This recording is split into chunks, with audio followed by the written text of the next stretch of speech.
It was what you might call a close call for education advocates as the legislature's budget session entered its final days, especially when it came to money to expand reforms, the new reforms, such as the teacher evaluation system.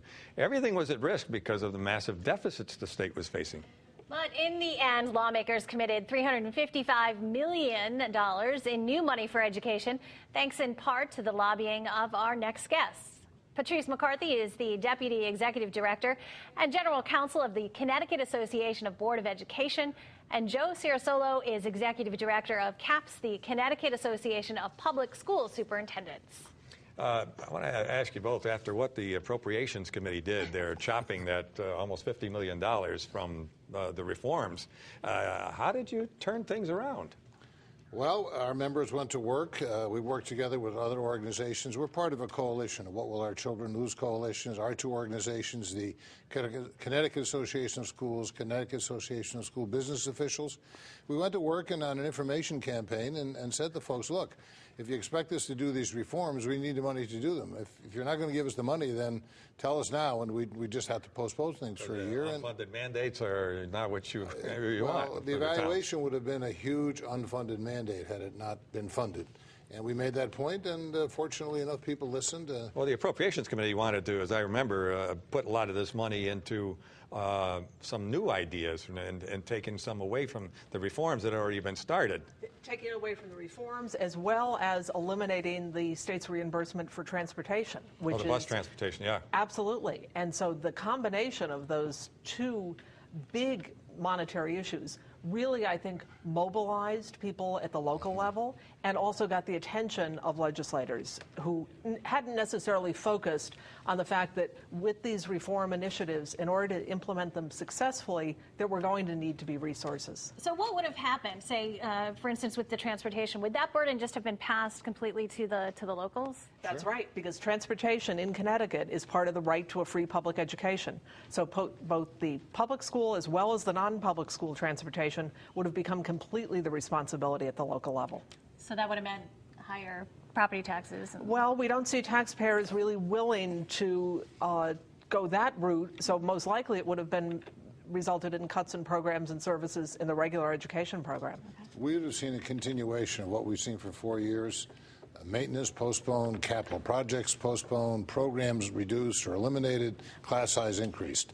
I think enough money has been put in now to avoid that, at least for 1 year. Explain the importance of the state charter schools. I know that there's $10 million that was thrown in for 4 new state charter schools. What is the idea of that? How is that going to benefit the education system down the road? Well, that's sort of a mixed bag. It really depends on whether the charter schools are good schools or not, and that's a mixed bag in Connecticut as well as every place else. The national research on charter schools is that across the board, the children in charter schools don't learn any more than the children in regular schools. So why are we spending this money on them? Well, there are some great charter schools, and there are some ones that aren't so good. There are some great public schools and ones that need to improve, and I think it's part of the reform effort. Our organizations really don't have a problem with state charter schools as long as the state is willing to fund them. It's when we get into these discussions about local money going to state charter schools that we have a problem, and so far in Connecticut, we haven't had that problem. I'm wondering if you all feel the pressure now, because as you mentioned, I mean, the money's in there for what, for the year, for this budget. I mean, do you feel the need to really prove that these reforms are working so that when the next budget comes up, you can say you need to keep funding it? Well, I think a number of these reforms, we have to remember, we're not going to see results in 1 year. For instance, the new evaluation and support system, that's phased in over multiple years. The Common Core State Standards is another new initiative. I think it's also important to remember that there's the ongoing support that's needed, and the whole issue of school finance in Connecticut that we have dealt with for decades still remains not fully addressed. And so that whole question has to be answered. Obviously, this year was not, given the state's fiscal situation, was not the year to tackle that. Yeah, that's a very good point, because for these reforms to be sustainable, we can't go through this every year with a fight to get the money to do it. We need a new funding system based on what it takes to give every kid an adequate education, get that established, and then we know that we're going to have enough money every year to do the things we need to do. We have enough money next year only because we got into a big fight and won it. there's no guarantee you're going to win it every year. And the worst thing that can happen is we put these new systems in, new evaluation system.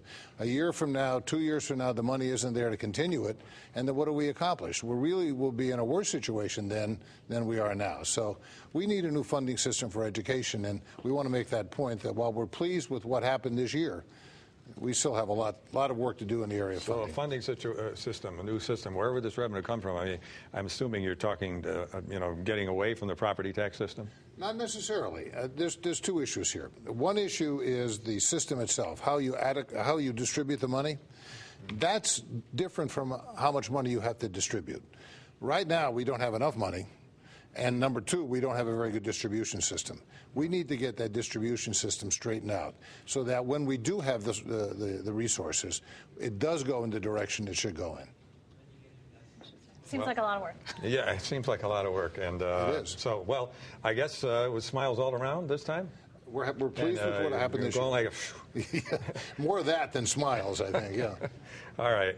Well, we'll see what the next battle is the next time around. This is a 2-year budget, so we're stuck with this for now. All right. Well, it Make can the always best be of it. revisited, and we have to be careful well, about I'm that. sure. And, we had Art O'Neill was talking about a deficit mitigation thing, possibly in the fall when the revenues don't come in as he thinks the way the governor thought they would. Right. So, we'll see. Yep. And then we'll have you back. Another reason to have you back. We're happy to come back. Yeah. Terrific. Yeah. Thanks a lot. very much. And don't forget, if you missed something here in The Real Story, you can now watch it online just by going to foxct.com. Thanks for watching this week's edition of The Real Story. We'll see you here again next week.